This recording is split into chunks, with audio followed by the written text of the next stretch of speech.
के भक्तिर्भवति नैष्टिकी कृष्णाय वासुदेवाय देवकी नन्दनाय च नन्दगोपकुमाराय गोविन्दाय नमो नमः। ॐ अज्ञानतिमिरन्धस्य ज्ञानाञ्जनशलाकया चक्षुरोन्मिलितं येन तस्मै श्रीगुरवे नमः।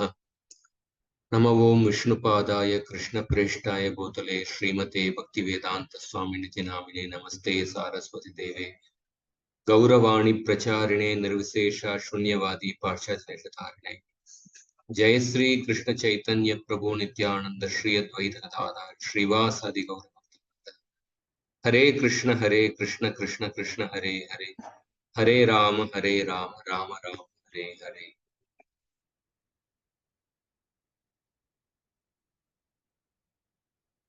Would you like to summarize, Mataji? You are in a hospital. No, I came back just, Prabhuji. Okay, so 7 things Bhartahari speaks. Sapta Shalyayani, 7 thorns in my mind, which pricks my mind, he says. One is about the beauty of the moon. He speaks about how Chandra, the beauty is diminished in the daytime. So that is what he doesn't like. And then a woman who has lost her youth. Then beauty of the lake, that is the lotus, when the lake is not filled with lotus. Then when a person is beautiful but he does not have knowledge. And the king who is a greedy king who is surrendered to wealth. So king should be generous to, he should be charitable. A saintly person who's always in difficulty, Bhishma Dev, speaks to Pandavas.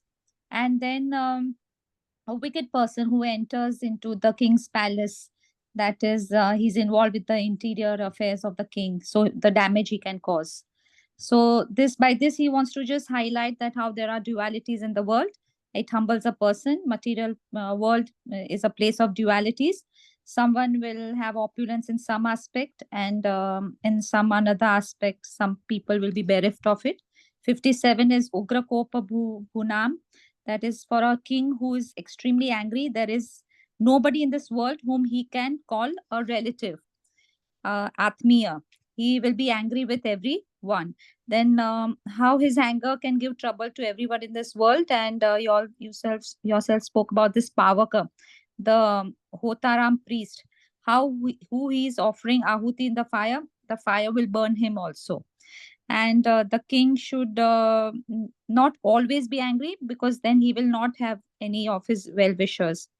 And yourself cited about Dhruva Maharaj's, Swambhuva Manu and Dhruva Maharaj's episode.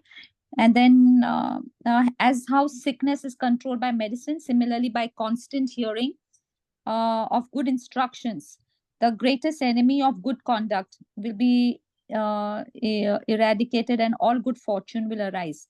So Swambhuva Manu says to Dhruva, anger is enemy of good conduct, proper behavior. Anger is foremost enemy of spiritual realization. Anger creates fear in others. So devotees have to be dear to everyone, because anger, you are creating fear in others. Then how devtas glorify, like some people who I think I missed out this devtas glorify what, but then I've written that some people perform severe penances to like they go beyond the ocean of hunger and thirst and cold and rain and heat and storm, whatever, but they get drowned in the puddle of useless anger, and they lose credit of all the tapasya they've performed. And then 58 is how difficult is the nature to perform seva. And lot of descriptions of the servants have been given. Some kacha buddhiwala, then jalpaka and vachala and avinita, like that. Many servants definitions have it's explained. And then yogi one. So it's very difficult to understand this seva dharma. And yogi, who's a yogi? Yogi is the one who's a somebody who can perceive things which cannot be perceived by material senses. One who knows past, present, future, and he's a Mahatma, a great soul. So even a yogi will find it difficult to perform seva dharma. And Amrish Maharaj and Durvasa Muni's example, Amrish Maharaj's genuine service attitude. So seva dharma is ati gudanam. I've written like that. And then Shudras, they are supposed to be the leg of Varnashram system. And so out of all the three ashramas, Shudras have the natural propensity of service attitude, better prospects to perfect their life. Hence, this service attitude should be dovetailed towards Krishna and Vaishnava so that they can perfect their lives. And the story of two devotees of Mithila, Shrutadeva and Bahulasra, was spoken about. Yeah. So I just wanted to, like, I don't know if this is the right comparison, but when we were doing shloka 44, and we were speaking, the theme of of the shloka was how a charitable person is very beautiful. And there he speaks about how, like, it's not a contradiction, but because it's just come across, that's why I said, like, he says that in autumn the rivers become dry and bank also becomes dry, such a river appears beautiful. And here he says that the lotus, the pond without the lotus, is does not appeal to him. But of course, both the, I've understood like why he said it, because one is how slender things, it appears beautiful. He's highlighting the charity of a person, and here he's highlighting naturally the dualities of the material world. That the example was that autumn season. Yeah, so in autumn the rivers become dry and bank also becomes Autumn dry. season, Such yeah. a river appears beautiful. Beautiful. And here he is disturbed by a pond which is dry, and it does not have lotus in it. Yeah, lake. Pond, especially without flowers. Yeah. Yeah. So I have understood why it's not a contradiction, but I've understood, like, but I was just trying to compare, Yeah, nice observation. That shloka, the main purpose of that 56th shloka is the last point, because that whole prasanga was about the wicked people. So wicked people somehow getting entry to the inner chambers of the king. That is the main point he wants to convey. Like, that is a thorn in my mind. Like, that is giving me same great anxiety. And then he, along with that, he gives many other examples. Okay. So we will go to the 59th shloka. So beautiful shloka. Udbasita kilakalasya vishrinkalasya प्राग्जात विस्तृत निजादम कर्म वृत्तेः दैवादवाप्त विभवस्य गुणद्विषोऽस्य नीचस्य गोचरणगतैः सुखमाप्यते कैः. So in this shloka, the main theme is about the serving evil people or being dependent on the evil people, or being under the evil people. So Udbasita kila kalasya. Udbasita kila kalasya means, Udbasita means prakashita. Akhila kalasya udbasita. That means what we can say is that सारे दुष्टों को प्रकाशित करने वाले. Or it is also mentioned as Durjana Shiromani. It's like one who excels all the dushtas. Somebody who is among the wicked people, he is the topmost, something like that. That kind of a meaning comes. सारे दुष्टों को प्रकाशित करने वाले Durjana Shiromani, like that also the meaning is given. So Udbasita Akhila Kala means the wicked person. Akhila Kalasya Udbasita. Akhila Kalasya Udbasita. Because he himself is the greatest of the evil person. He is the greatest of the evil person. And by that, he's also how the English meaning is that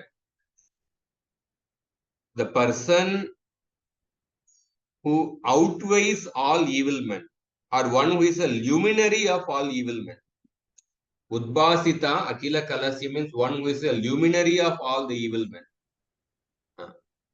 Or among the evil men, he is most effulgent. Yeah, in the most effulgent means in the area of doing sinful acts. Because he excels all the evil men. And then Vishrinkalasya. Shrinkala means a chain. Chained.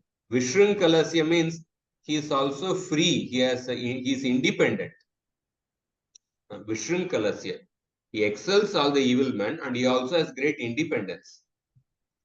Prag Jata Vistrita Nija Adama Karma Vrittehe. Prag Jata Vistrita Nija Adama Karma Vrittehe. So what does it mean? It means that in the previous part of his life or in the previous Janma, he has performed some evil acts. And now in this life, Vistrita, he is expanding those evil acts. He is expanding those evil propensity. Prag Jata Vistrita Nija Adama Karma Vrittehe.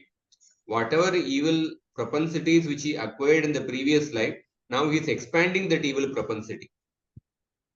Or one who is bent upon adding to his base nature owing to the evil actions done in a previous birth. Or one who indulges in wicked deeds commenced before and now developed. Previously performed evil acts, now he is further developing, he is advancing those evil acts. And Daivad Avapta Vibhavasya. And Daivad, somehow by providence, he has also obtained a lot of wealth. Vibhavasya, he has obtained a lot of wealth and influence. And Gunadvishaha. Gunadvishaha means he hates people with good qualities. So 5 adjectives are used actually. First adjective is Udbasita Akila Kalasya. One who is a luminary among the evil men. And who is the crest jewel of all the evil men. And second is that Vishrinkalasya. He is independent. Or he is not restrained by anybody. He is free to do his evil acts. Pragjata Vistrita Nija Adama Karma Vrittehe. That means whatever evil propensities he performed previously, now he is developing those evil propensities in this life. And fourth is, somehow by providence, he has also obtained a lot of opulences. And then fifth is, he hates good qualities, or he hates good people. Under such an evil person, Nichasya Gochara Gataihi Sukam Apyate Kai. Suppose if a person is under the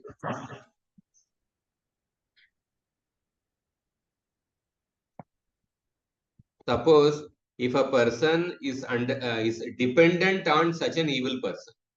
Suppose if a person is serving such an evil person, or suppose if a person is getting the glance of such an evil person, how can such a person hope to get happiness in his life?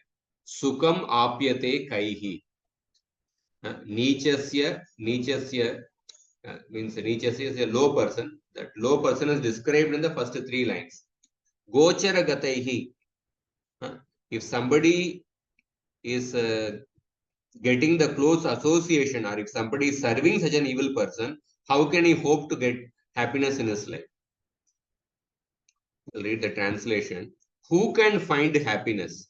Sukam apyate kaihi. Who can find happiness if he is dependent on a mean-hearted person who outweighs all evil men? That means one who is a luminary of all evil men. And Vishrinkalasya, and who is unrestrained by anything.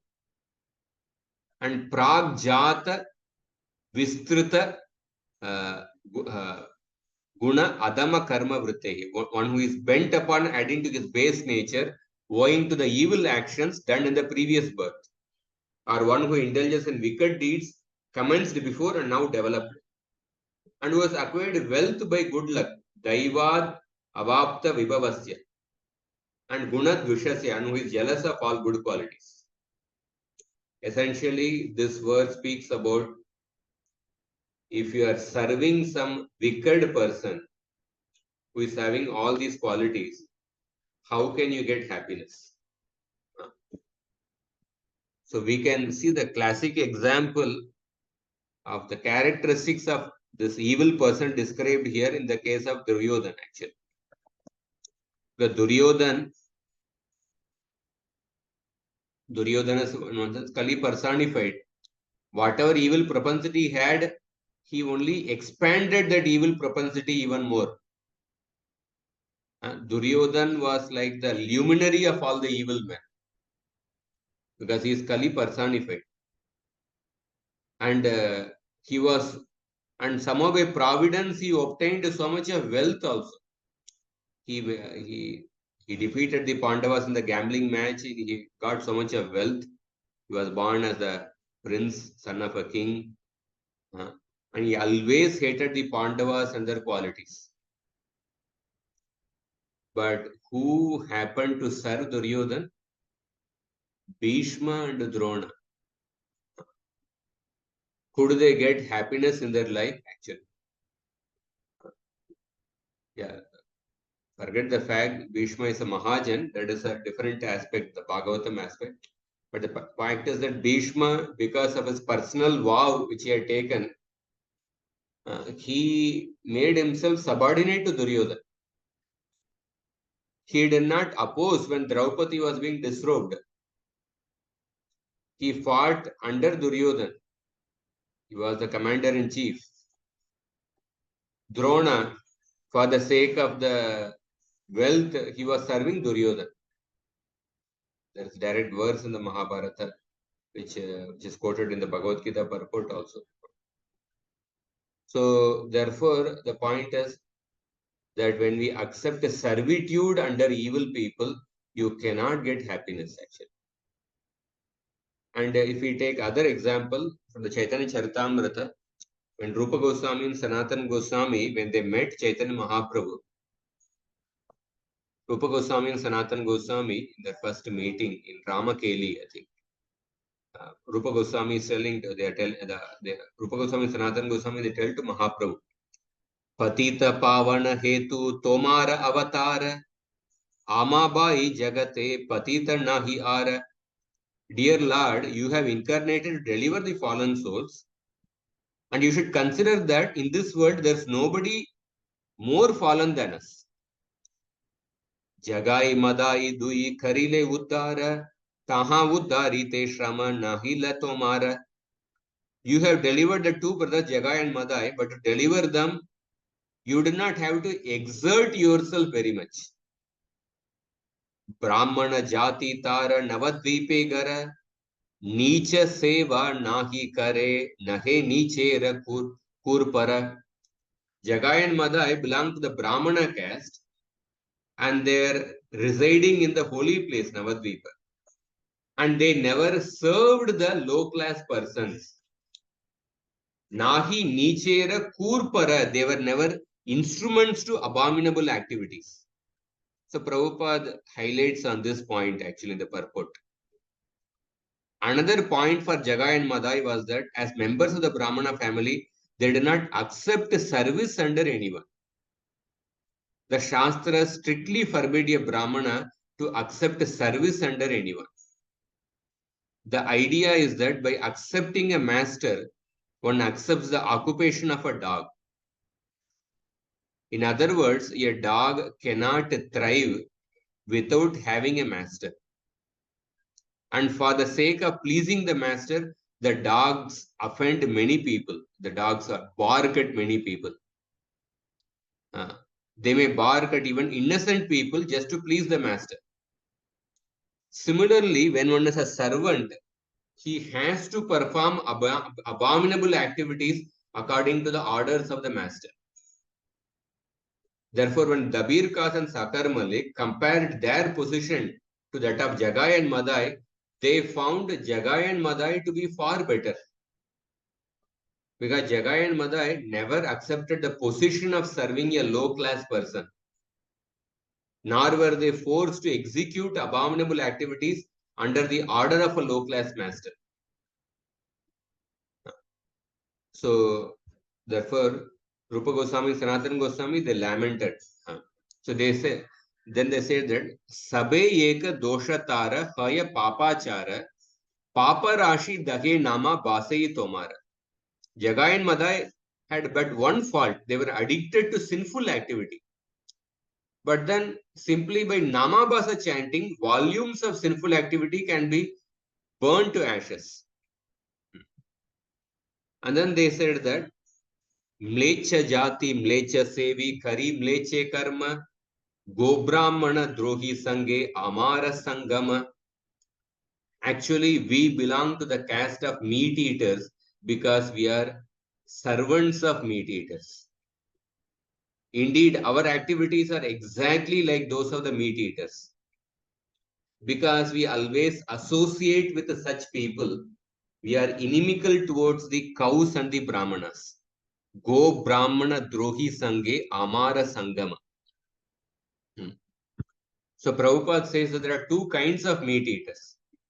One is somebody born in a family of meat eaters, and somebody who is serving or associating with the meat eaters, although they may not be eating meat.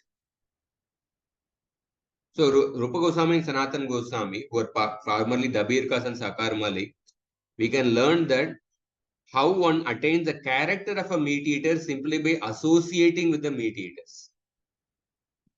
And then Prabhupada says that at the present moment, so he has written the purport in 1970s. At the present moment, in India, the presidential offices are occupied by many so-called Brahmanas. Most of the, if you see, last week I was interacting with one family in Chennai. So they said, oh, our father was some accountant in defense, something like that he mentioned.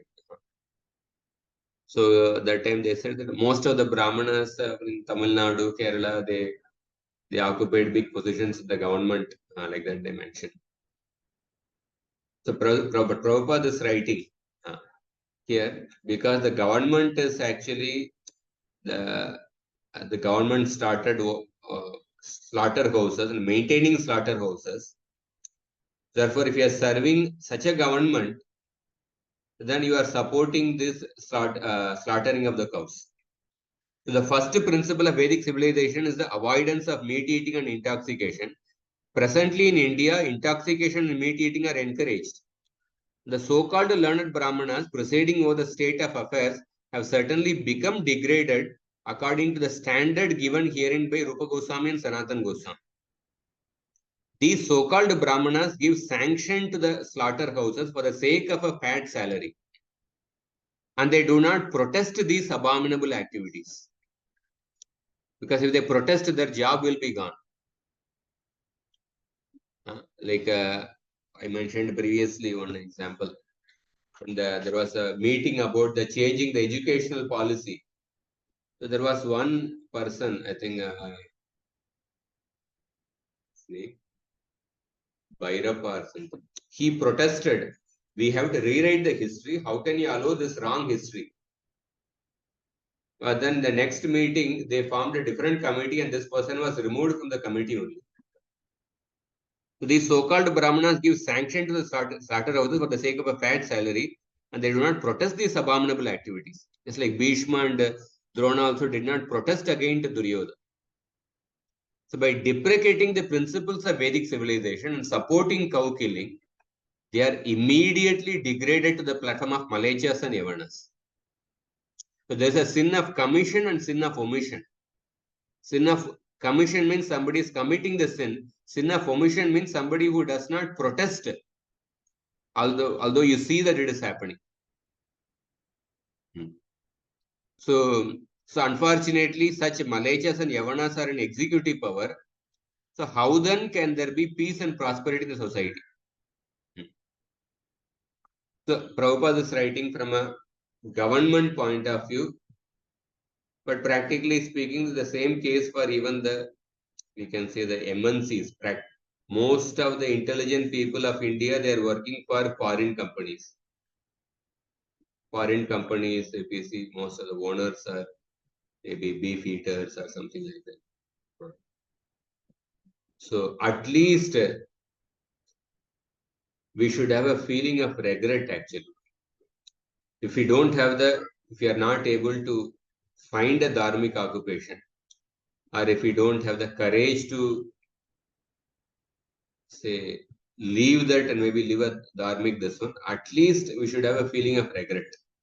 And then whatever, if we have a sincere feeling of regret, and then okay, whatever money we are earning, we have to use it in the, although it may be some degree, it may be coming from adharma, but we use it for the sake of dharma. We use it for the sake of, say, serving Krishna, bhakti, or propagating bhakti.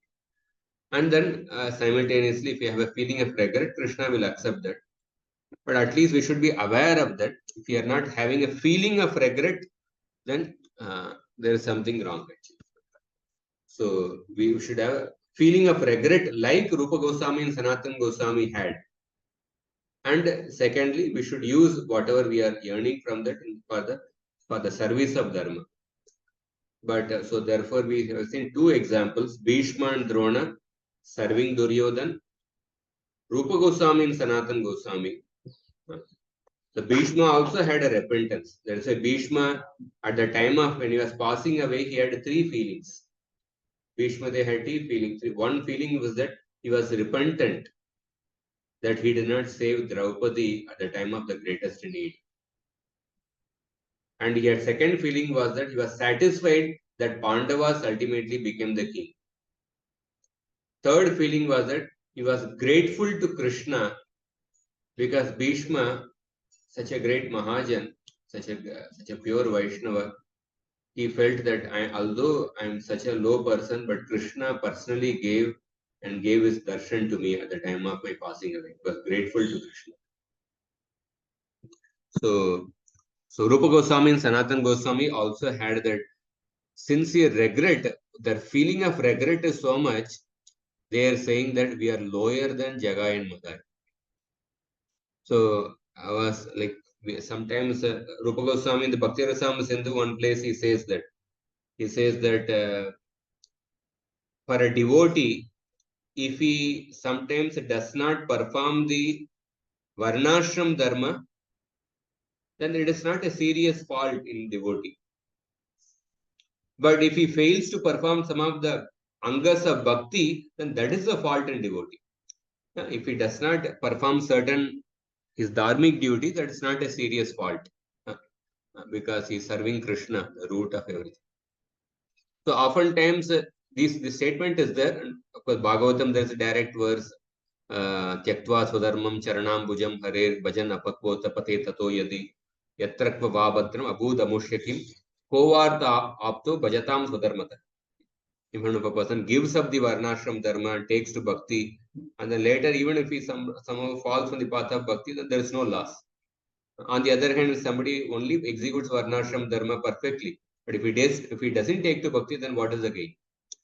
So often these verses are quoted by devotees, and they say that see, even if you don't perform certain varnashram dharma, certain responsibility, that's not a fault.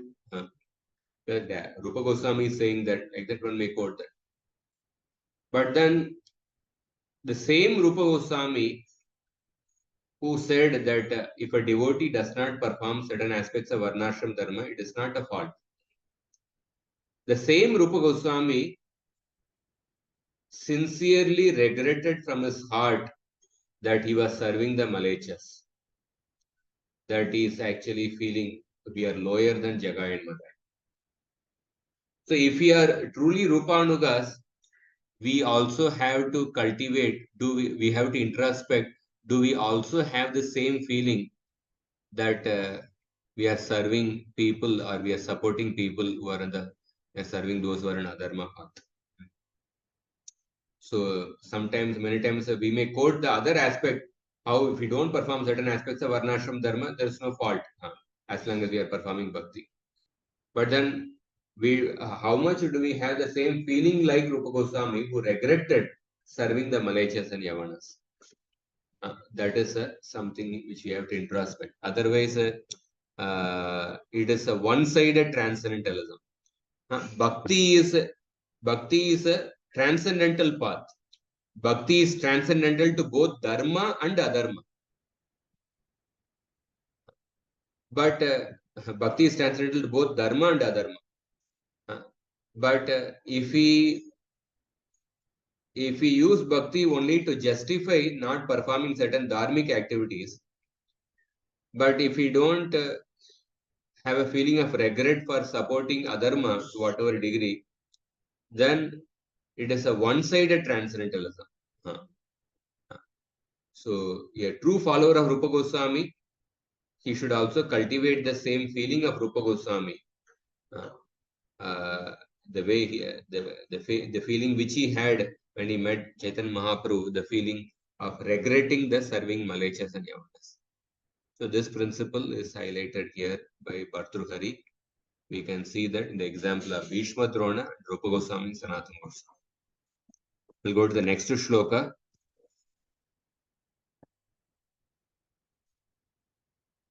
Very beautiful example. Aramba Gurvi Kshayini Kramena Lagvi Pura Vriddhimayi Chapashya Pachat Dinasya Purvarda Pararda Bhinna Chayeva Maitri Kalasajjanana.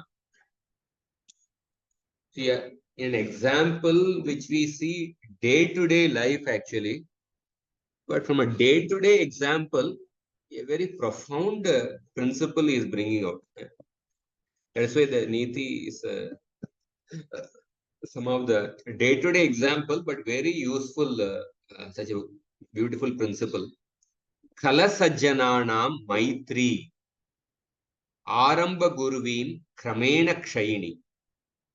So he's talking about the friendship with the wicked people and friendship with the good people, or saintly people, we can say. So friendship with the wicked people, it is like Aramba Gurvi Kramena Kshayini. In the beginning, it will appear that the wicked person is doing so much of help to us. We may get lot of benefit from that wicked person in the beginning. But Kramena Kshayini. But as time progresses, it will go on reducing. But Sajjanana Maitri, friendship with the saintly people, Pura Lagvi, in the beginning it will be very small. It may appear that in the beginning we hardly get any benefit from the saintly people. But Paschatcha Vriddhimati, but as time progresses, the association of the saintly people, the benefit will keep on increasing. And the analogy is that Purvarda Pararda Binna Dinasya Chaya Iva. In the beginning part of our day, that means till 12 o'clock, Chaya means the shadow. Till 12 o'clock, if we see as the day starts, the shadow of a person is initially it is long. But as the day progresses, the length of the shadow keeps on reducing. Then after 12 o'clock, initially the shadow is small, but as the day is progressing towards the evening, the shadow keeps on increasing. This is being compared to the Kalasajanana Maitri. How the shadow keeps on reducing. Initially it is big, but it keeps on reducing. Similarly, the friendship with the evil people, initially you may get benefit lot, but as time progresses, it will go on reducing. So this is, we see this kind of verses, this can be taught to anybody actually. Because sometimes when we want to teach morals, we look for some some secular content, some Christian people or something like that. But this is from a person in the Sanatan Dharma. At the same time, some from day-to-day example, such very beautiful principle of whom we associate with, our friendship with the evil people, friendship with the good people, how it works in our life, that is being emphasized here. So in the case of the evil people, initially they may do lot of benefit because they are in need of something, they want to accomplish something. So therefore, initially they may try to flatter you, they may do lot of help to you. They may do lot of help. But once their purpose is accomplished, then they will show their real nature. Then they will hardly care for you. They will hardly care for you. And the saintly people, initially because maybe you are a stranger to them, they are initially they may because of stranger to them, it may appear that they are doing so much of help to you, or initially they are just giving some simple thing. They are just giving, okay, chant the holy name or read Bhagavad Gita.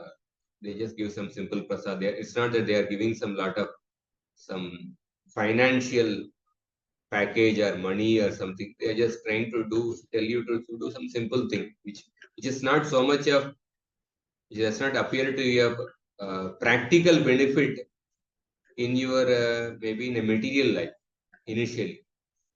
But when you start following these simple spiritual practices, in due course of time, it does some tremendous help in our life. It does tremendous help in our life. So we see. Sorry to interrupt, Prabhuji. It's something like that. I think Bhagavad Gita 18, 37, 38 was that happiness. I mean, first it's poison in the beginning and then it's nectar. Is it something like that, or exactly, it's not something similar to that line? Happiness in Rajoguna, happiness in Satvaguna, something in a similar. Initially, the wicked people,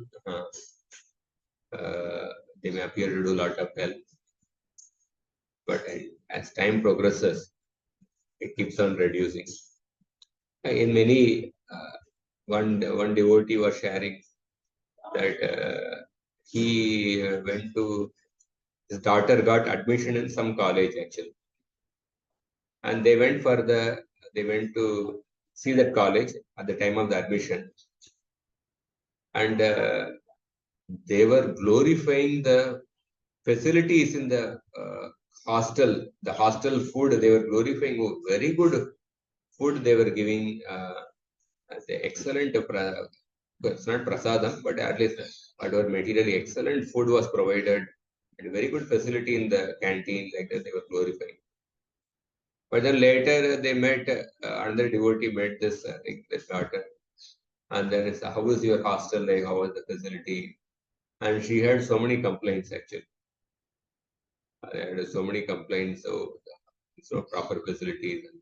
And later they came to know that in the beginning of the academic year, the first 2 months, at that time they have excellent facilities in the canteen. Looks like they do some extra work, because at that time all the parents will come to see, and the students are coming in the beginning, and then. But in due course, as the year progresses, it keeps on reducing like it.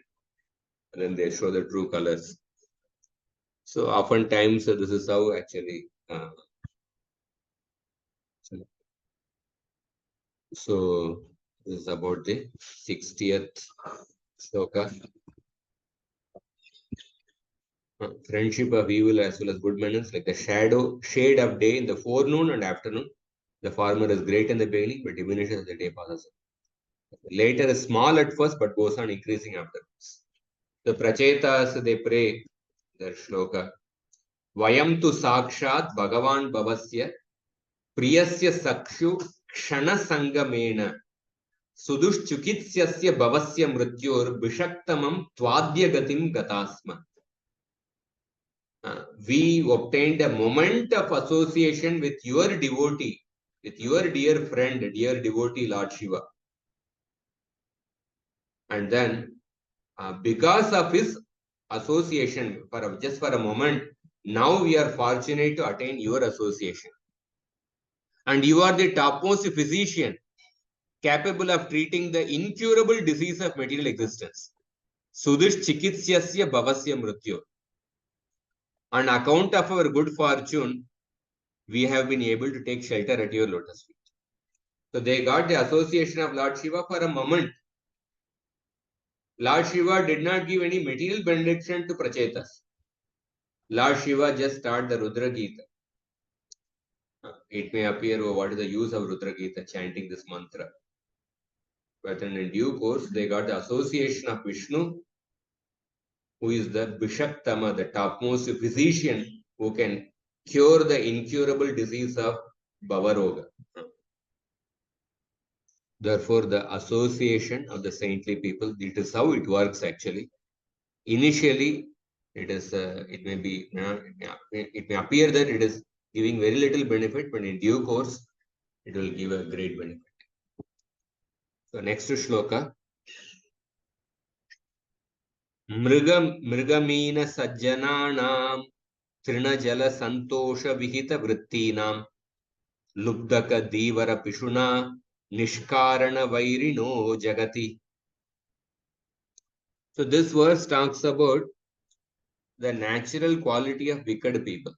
So last several verses, I think we are discussing about the wicked people, that the section till the 61st verse. So here, so mriga refers to a deer. So deer lives by eating grass, trina. And meena refers to fish. Fish subsists in the water. Meena, trina jala santosha, mriga meena sajjana. Mriga meena sajjana and trina jala santosha. Mriga mriga should be related with the trina. Mriga subsists by eating trina. And fish subsists by eating, by living in the water. And sajjana means good people. Good people, they subsist simply by satisfaction. Santosha vritti. That means whatever comes on its own accord, they are satisfied with that. This is the nature of the fish, deer, and the good people. The fish is satisfied by living in the water. Deer is satisfied by eating grass, and the sajjanas, saintly people, are satisfied.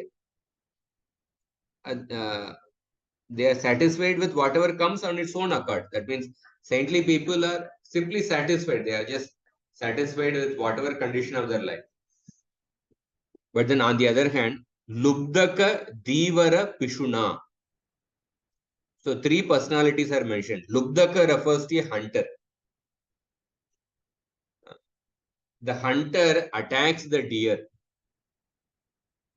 So in the case of the hunter, it is not that the deer has done some harm to the hunter. Sometimes a person may attack another person. If that person has done some harm to him, okay, you may say there is, to some extent, that revenge is justified. Okay, he has done some harm, therefore he is doing some tit for tat. But the hunter, it is not that the deer has done some harm to him, but still the hunter attacks the deer. And Divara refers to a fisherman. It is not that the fish has done some harm to the fisherman, but still the fisherman catches the fish. And Pishuna refers to a wicked person. Pishuna refers to the meaning given is that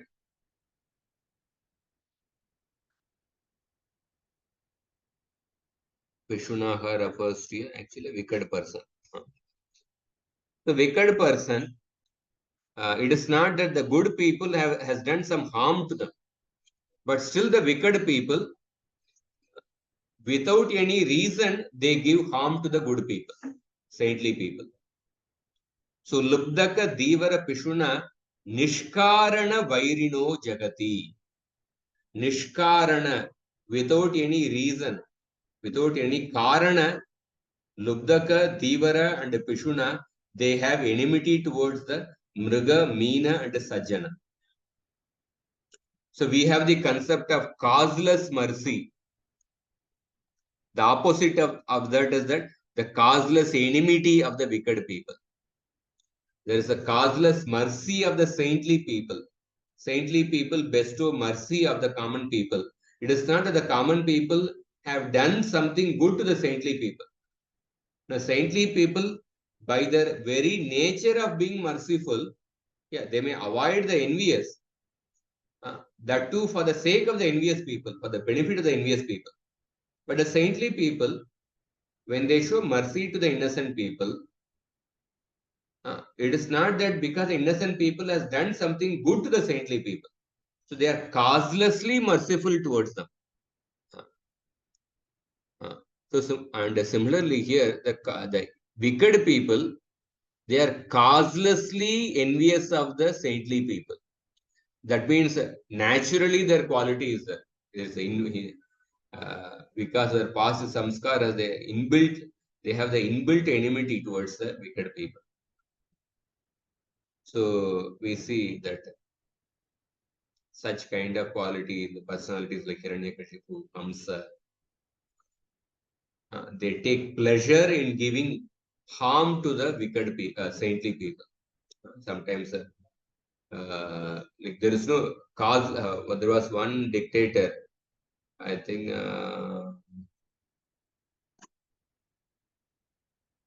one dictator, I forget the name. So once there was a guest from another country, he was visiting this country.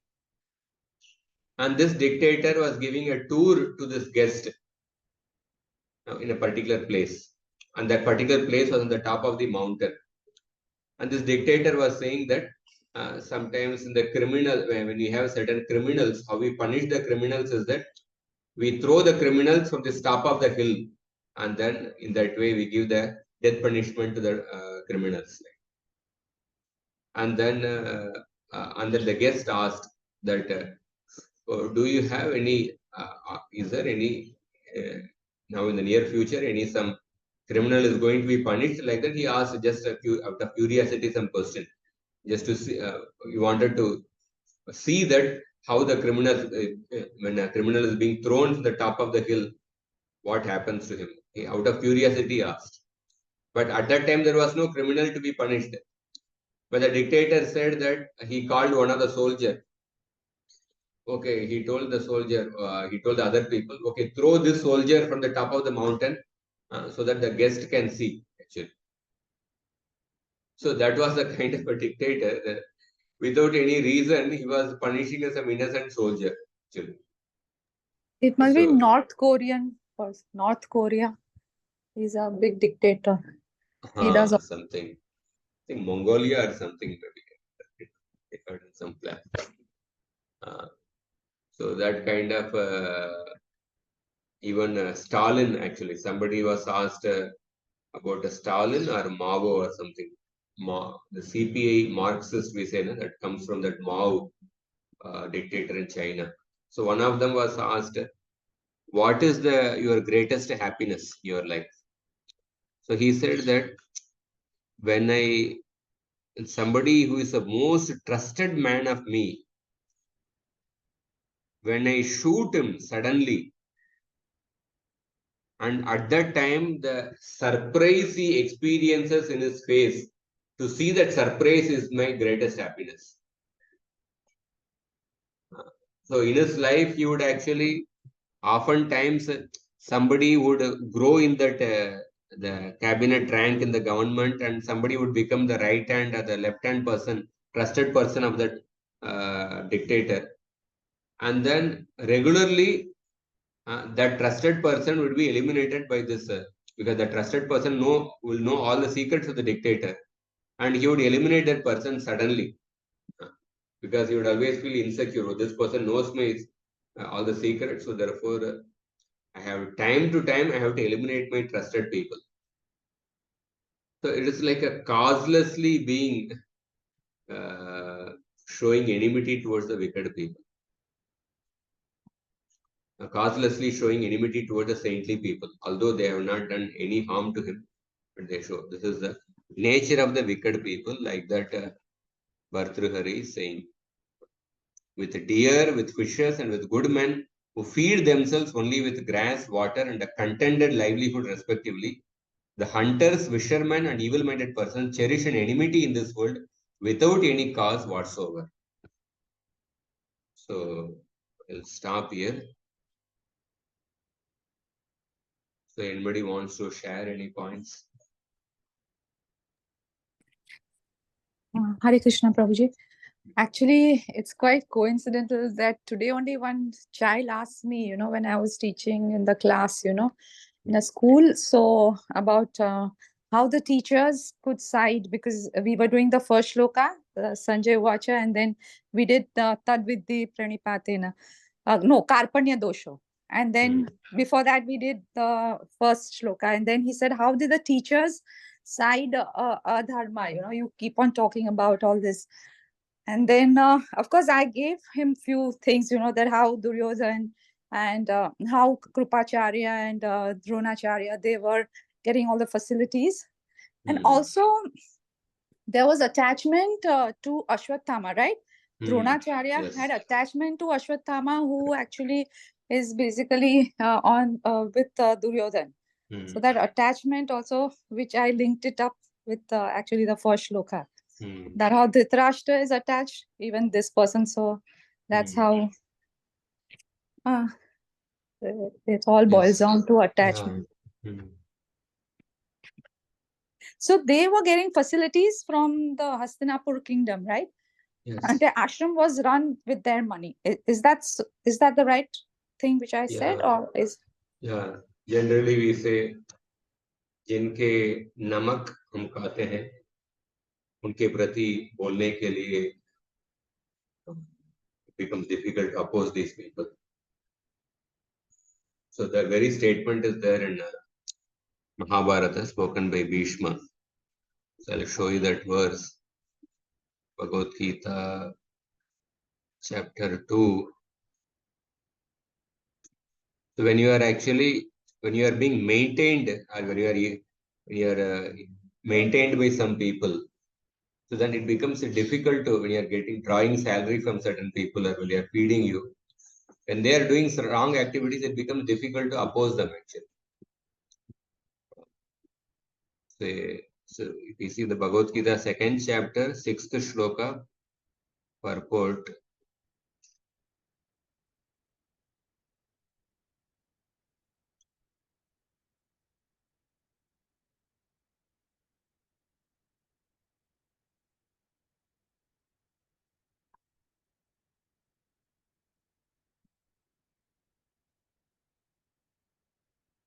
This is the 2nd chapter. Chaitad vidmaha tatarno kariyo.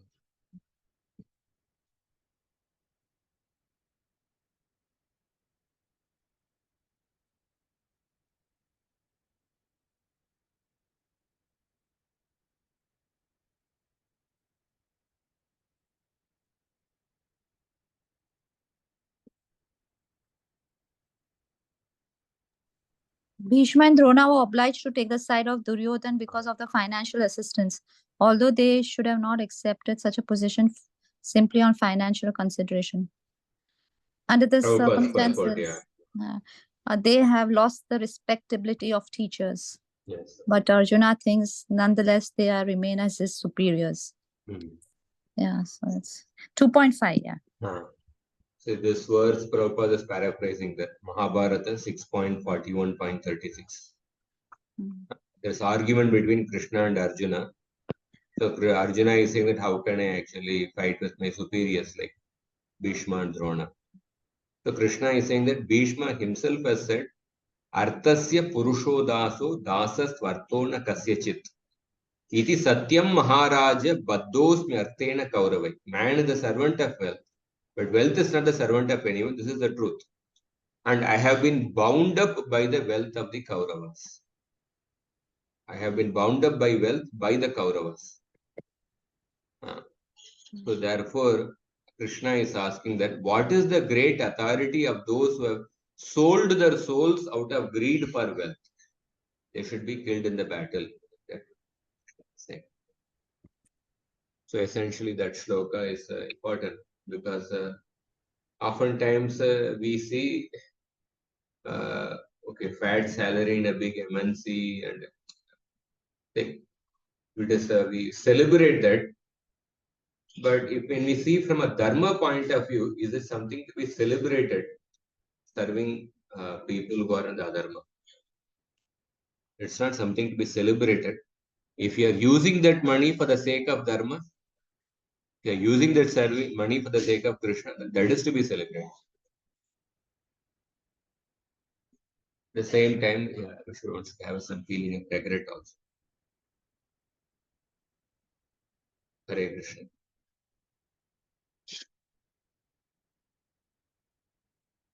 Also, I was surprised to find out that the word sneha, it has that apart from that word attachment, it has also got the meaning of grease, oiliness. So that means in Sanskrit. So a very nice analogy was given that how a wet wick, if it is there's oil put, how it's still it'll burn, you know. So that way, Rama was told by Lakshmana that don't have too much attachment because he was grieving a lot. So that's sneha.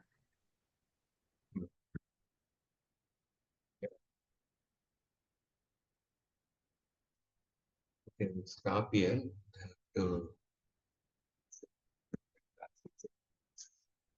So, Srila Prabhupada ki jai, Gaura Bhakta Vrinda ki jai. Hare Krishna.